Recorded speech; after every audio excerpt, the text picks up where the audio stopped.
as a first and very important step, quote, the ultimate recovery of the United States of America as an integral part of the British Empire. Well, no thanks would be a minimum proper response from anyone who was worthy of the name American to that, wouldn't it? Rhodes passed away in 1902 after amassing one of the world's great fortunes with the help of the House of Rothschild in Europe. 2 of his 7 wills left a huge amount of money to establish the Rhodes Scholar Program. In another of his books entitled The Anglo-American Establishment, Professor Quigley said that the Rhodes Scholar Program was, quote, merely a facade to conceal the secret society, close quote. As you are likely aware, the Rhodes Scholar Program takes exceptionally bright Americans and some others from the English-speaking world. They take them to England for 2 years of introduction to the aims of its founder and benefactor. Some prominent Rhodes Scholars today include the number 2 man in the State Department, Strobe Talbot, Secretary of Labor Robert Reich, Presidential Advisor George Stephanopoulos, Supreme Court Justice David Studer, and President Bill Clinton. Bill Clinton's resume includes being a student of Carroll Quigley at Georgetown University at exactly the time Tragedy and Hope appeared, and of course, as I said, a Rhodes Scholar, and a member for many years of the Rhodes-spawned Council on Foreign Relations. It's really no surprise to find Mr. Clinton speeding this nation as fast as he dares into the world government envisioned by those plotters of the latter half of the 19th century. More of the Rhodes money was used to form what these men called the Round Table groups in England, in the chief British dependencies, and in the United States.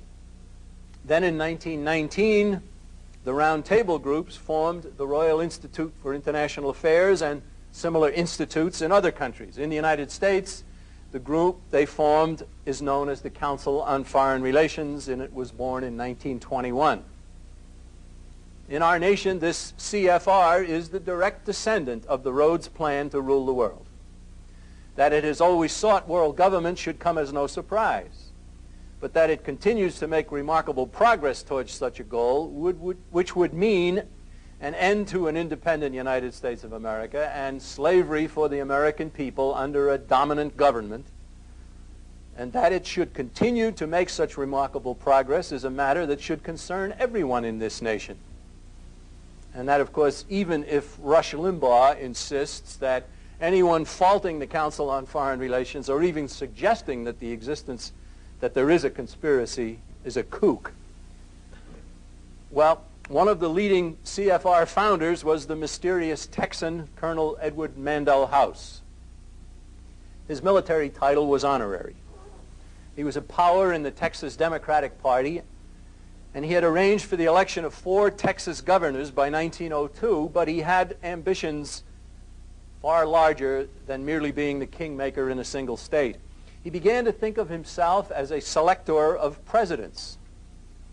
House spelled out his ultimate goal in his 1912 book, Philip Drew, Administrator, where he called openly for socialism as dreamed of by Karl Marx.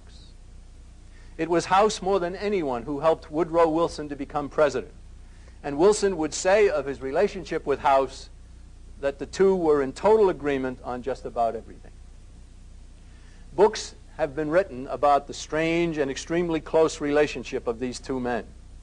But what's vitally important for Americans is that several fundamental goals of Marx, the progressive income tax and a central bank controlling the nation's economic life, were enacted with Wilson's support. House wanted a central government with dictatorial powers. He believed that the United States Constitution was outdated and that the nation would be better off if it were scrapped. He also had a plan for world government, even calling for a League of Nations by name.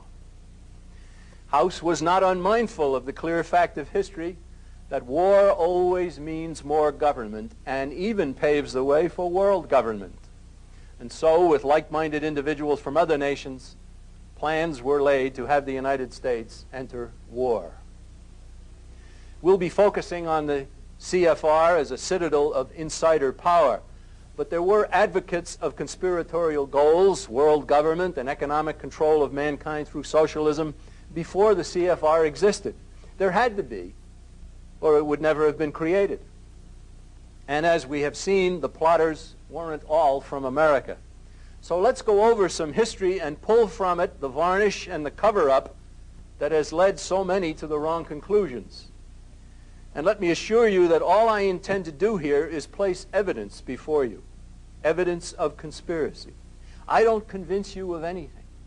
You convince yourself. Whatever conclusions you reach in life are always based on evidence. The John Birch Society is an evidence supplier. We hope very intensely that what we provide or what we steer you to will lead you to the same conclusions that we have reached. We think they should. One other point must be inserted here. The strongest instinct in the human being is the need for self-preservation. If you become convinced that the problems facing our nation are the result only of stupidity, bad luck, and bungling, you'll not likely do more than shrug your shoulders and hope for the best. This is what most Americans do all the time, except every 2 or 4 years they pull a lever on a voting machine. But if you become convinced that deliberate planning is at the core of losing personal freedom and national independence, self-preservation kicks in. You become alarmed. You become involved. You want to do something. And it is at this point that we caution our fellow citizens to be wary of the many tangents placed before newly awakened Americans. There are quite a few quick-fix artists, legal eager beavers, and charlatans of various other types and colors out there who are only too glad to harness your energy and relieve you of your dollars while they lead you down blind alleys and into dangerous waters. Now, to the history we promised. Let's keep in mind that there is a need for a conspiracy to hide what it is doing, or to deceive by cloaking its actions with high-sounding purposes and misleading consequences. Ralph Waldo Emerson also said at one point, "Every violation of truth is a stab at the health of a human society." Well, we live at a time when our society is being victimized by a multitude of stab wounds. So let us proceed with some evidence about the existence of a very foul and very powerful conspiracy whose leaders we call the insiders. We go back to almost the turn of the century.